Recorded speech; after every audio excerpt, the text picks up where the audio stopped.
The custom began when I was 16 and Mom fractured her wrist 2 days before Thanksgiving. Sarah can manage it, she declared from her recliner. Prescription medicine making her sleepy. She's been assisting me cook for years, assisting me peeling potatoes and arranging tables. It didn't mean preparing a banquet for 23 relatives with zero warning and no advice. But somehow I pulled it off, staying up until 3 a.m. the night before, weeping over scorched rolls. Serving a dinner that was tolerable, if not fancy. Sarah did such a marvelous job. Everyone applauded. "You're so fortunate to have such a skilled daughter." Mom glowed as if she taught me personally. Dad nodded approvingly. "Next year, we'll let Sarah manage everything. She's clearly got a talent for this." I was drained, anxious, and had missed the whole holiday while frantically cooking and delivering. But the admiration felt nice. Being helpful felt nice. Being wanted felt like affection. That was 18 years earlier. Every Thanksgiving since I've been the assigned chef for our enormous family gathering. What began as urgent help became lasting expectation. The guest list swelled from 23 to 30 plus as cousins wed and had children. But my role stayed the same. Single-handedly create a restaurant-caliber banquet while everyone else savored the holiday. Sarah's Thanksgiving became the family identity. Relatives would gush about Sarah's famous stuffing and Sarah's flawless gravy. They'd request particular dishes and diet accommodations. They'd bring acquaintances who'd heard about the remarkable feast. The strain to preserve my standing grew each year. Nobody ever offered to assist. Oh, they'd make symbolic gestures. "Let me know if you require anything." But vanished when I actually requested. They'd stroll into the kitchen while I worked, tasting food and giving useless commentary, but scatter when I suggested they could dice vegetables or stir something. "We don't want to block your way," became the usual excuse. "You're so skilled. At this, we just spoil it." The logistics alone were daunting. Shopping for 30 people meant numerous grocery runs with carefully calculated lists. Prep tasks started days beforehand. Creating desserts, preparing sides that could be chilled. Arranging cooking timelines to coordinate oven and stovetop space. Thanksgiving Day itself was a 12-hour endurance of cooking, scheduling, and presenting. While everyone else watched football, played with kids, or lounged with wine, I was imprisoned in the kitchen. I missed conversations, football matches, and family moments. I ate my plate standing at the counter while scrubbing dishes long after everyone else had finished. The worst part was the judgment disguised as advice. The turkey was a little bland. "Last year, could you make the stuffing less seasoned this time?" Aunt Marie's rolls were softer, but yours are decent. They treated me like contracted catering staff, not a relative who was surrendering her entire holiday for their ease. My mid-20s, the physical burden was crushing. Cooking for 30 people demands professional-grade stamina and organization.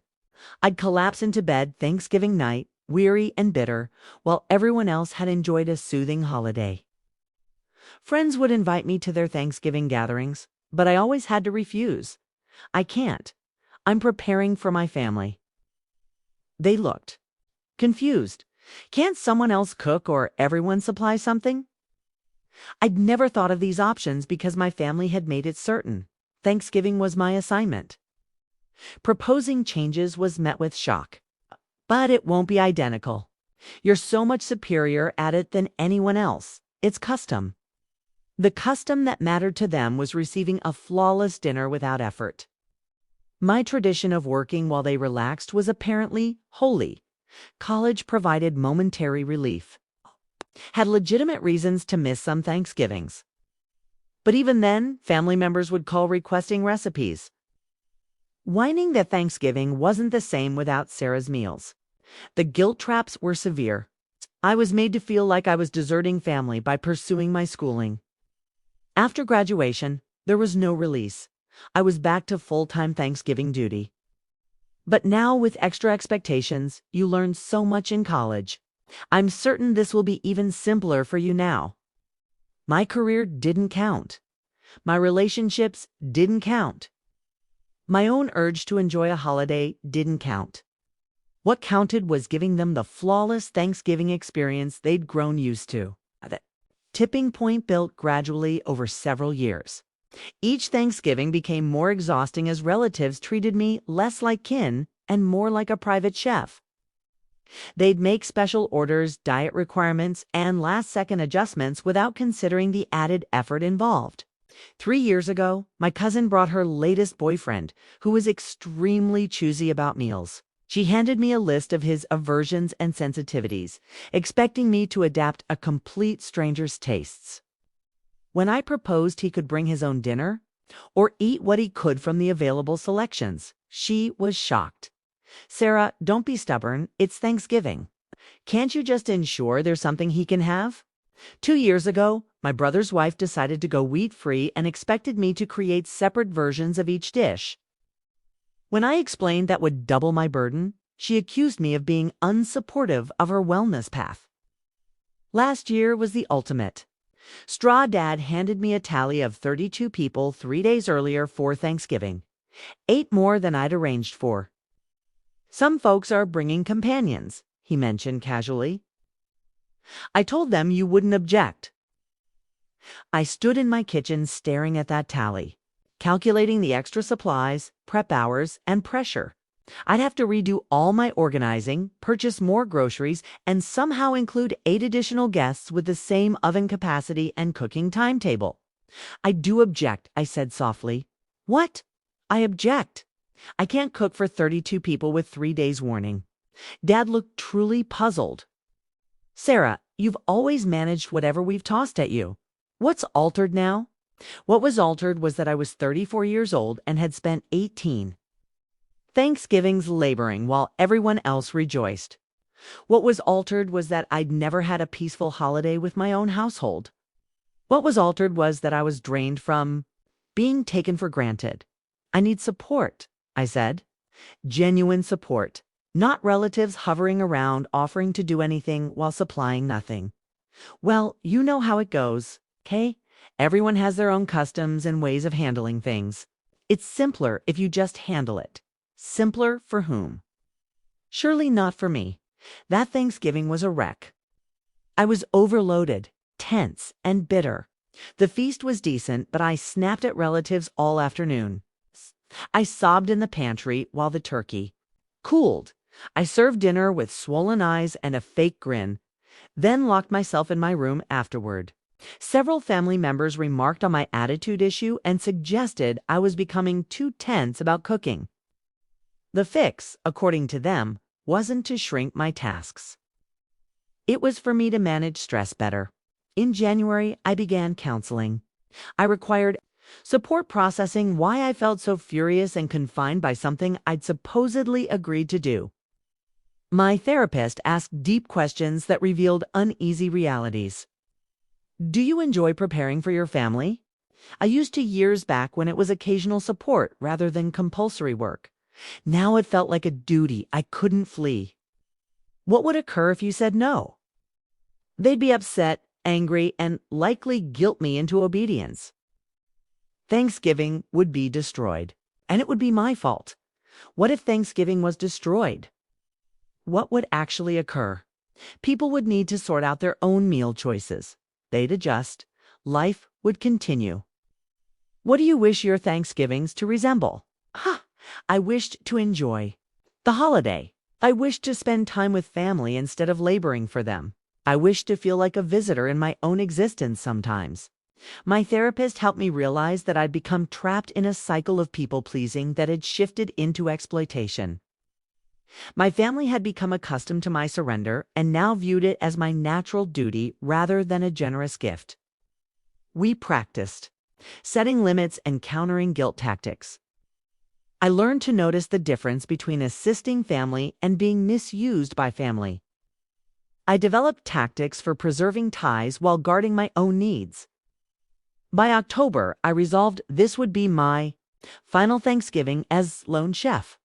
I would make one last feast, declare my retirement from kitchen work, and propose options for future years.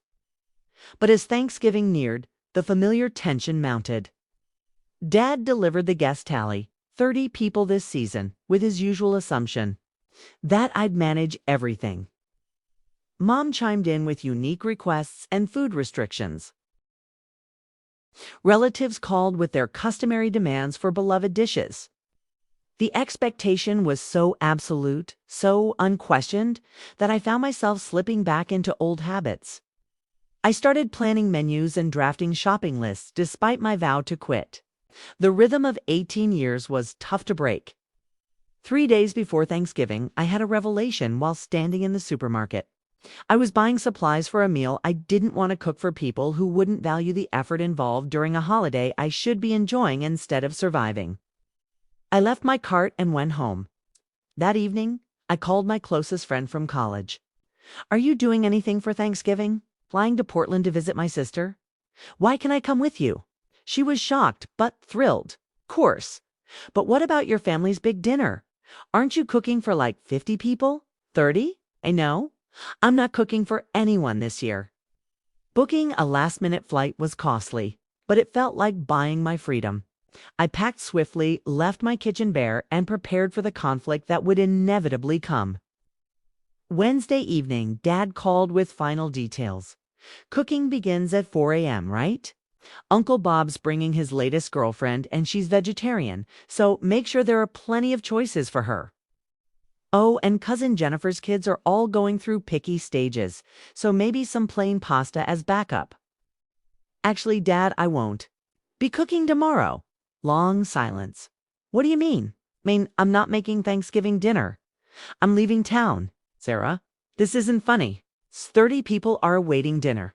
Then 30 people need to create alternative arrangements. You can't just abandon the family. It's Thanksgiving. Not deserting anyone. I'm taking a pause from being the unpaid caterer." The conversation escalated quickly. Dad was upset then, frantic, then enraged again. He cycled through guilt trips, accusations, and desperate pleas. How could I be so selfish? Didn't I care about family? What were they supposed to do now? I stayed steady, just like my therapist had trained me. You could order catering. You could make it potluck. You could go to a diner. You could ask another person to host. Families across America handle Thanksgiving without having one person do all the work. But you're so skilled at it, and everyone's counting on you. Everyone's counting on me to sacrifice my holiday for their comfort. That's not fair, and I'm finished with it. I hung up before he could respond. My phone immediately started buzzing with calls and messages from other family members who'd been alerted to the emergency. I turned it off. Thursday morning at 3 o'clock a.m., instead of beginning turkey prep, I was in an Uber heading to the airport. Instead of calculating roasting times and oven schedules, I was buying coffee and settling into my window seat. Instead of surrendering another holiday to other people's expectations, I was finally putting myself first. The guilt was heavy during takeoff. 18 years of conditioning doesn't vanish overnight. I imagined the turmoil back home as 30 people arrived expecting a feast and found an empty kitchen. Part of me wanted to turn around and repair the situation I'd created. But a stronger part of me felt free for the first time in decades. Portland was stunning. My friend's sister had a small gathering, just 8 people, where everyone contributed something. I brought wine and helped with tidying.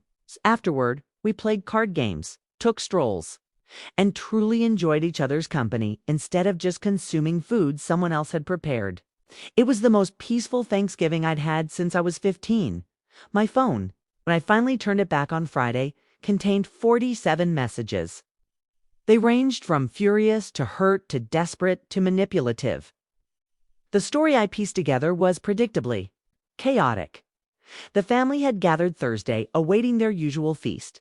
When they realized I wasn't there and no food was ready, panic followed.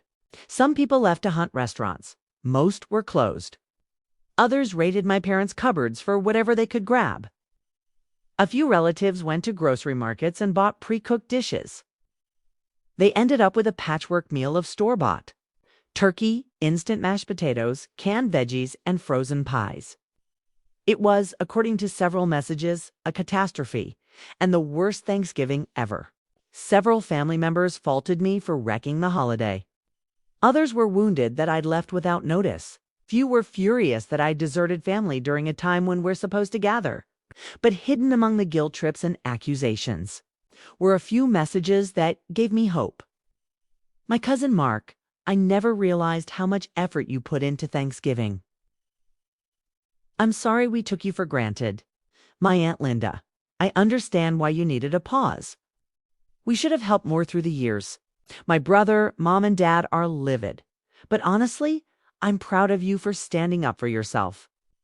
The most telling reply came from my teenage niece. It was actually kind of fun piecing together dinner, like a cooking adventure. But Uncle Dave burned the rolls and Grandpa complained the whole time. Over the following weeks, family dynamics slowly shifted. Some relatives stayed bitter and refused to speak to me. They couldn't forgive me for disturbing their comfortable routine. These were people who had valued me only as a provider, and without that service, they had no space for me. Others began to realize what they'd been asking of me all those years. They reached out with apologies and invitations to smaller, more doable gatherings where cooking duties were shared. My parents took the longest to adjust. They felt humiliated by the Thanksgiving disaster and blamed me for making them look foolish in front of relatives. It took several candid conversations before they could see the situation from my side. We never asked you to cook for everyone, Mom protested during one particularly painful phone call. You didn't have to ask. You expected it, and I delivered for 18 years. But you seemed to enjoy it. I enjoyed feeling useful and acknowledged. I didn't enjoy sacrificing every Thanksgiving while everyone else relaxed. We didn't know you felt that way. This was the hardest part to accept, that they genuinely hadn't considered my experience. In their minds, I was fulfilling my natural duty as the family caretaker. They'd never questioned whether that role was fair or sustainable because it worked for them. Eventually, we found a new balance. Thanksgiving became a potluck where everyone contributed according to their strengths. Some people brought starters, others managed sides, a few prepared desserts. The host, rotating yearly, provided the turkey and coordination. The meals weren't as extravagant or perfectly polished as my solo productions, but they were more enjoyable because everyone participated. People valued the food more when they understood the work involved.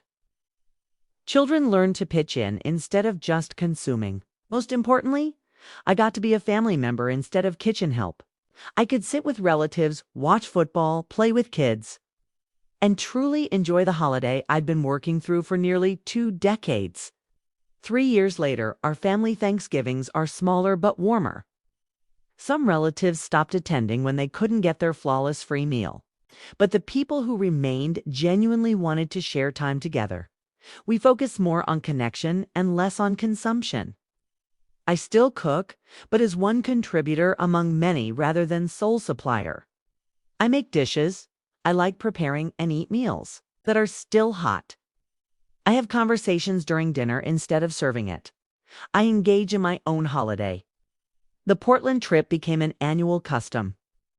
My friend and I alternate between visiting her family and exploring fresh cities during Thanksgiving week. It's my reminder that holidays can be about joy and discovery rather than pressure and exhaustion. My family now recognizes that my presence at their gatherings is a choice, not a guarantee. That makes the time we spend together more meaningful, because it's based on mutual enjoyment rather than one-sided service. Looking back, I realized that my Thanksgiving rebellion wasn't about deserting family. It was about preserving it. The old system was unsustainable and unfair. By refusing to continue enabling it, I forced everyone to find a healthier way. The people who truly cared about me adjusted and apologized. The people who only valued my labor revealed their true priorities by cutting contact. Discovered who my real family was. Today, I'm grateful for many things on Thanksgiving. The family members who love me as a person, not a service provider. The courage to set boundaries even when it's uncomfortable. The freedom to enjoy holidays instead of enduring them.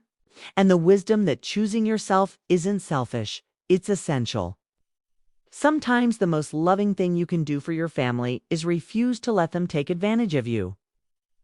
It forces everyone to grow into healthier rhythms and more genuine relationships. My kitchen is no longer a prison, and Thanksgiving is no longer a source of dread. That's worth more than any flawlessly prepared feast.